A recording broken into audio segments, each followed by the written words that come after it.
All right, how to program your Ford Bronco garage door opener 2022. First thing you got to do is hit these two and hold until it resets and clears the memory.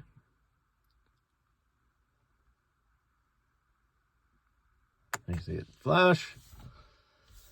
Okay. Now hit this. Get everything fired up without starting the engine.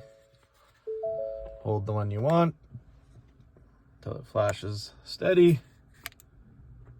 Hold the unit next to it. It'll go to a fast.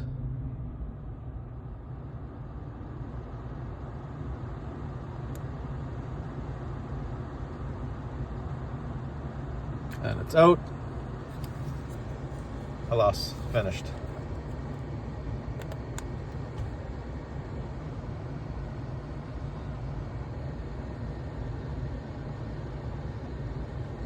Push it again to stop.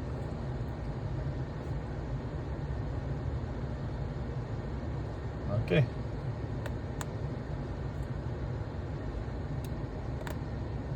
One last test to close it. Finished.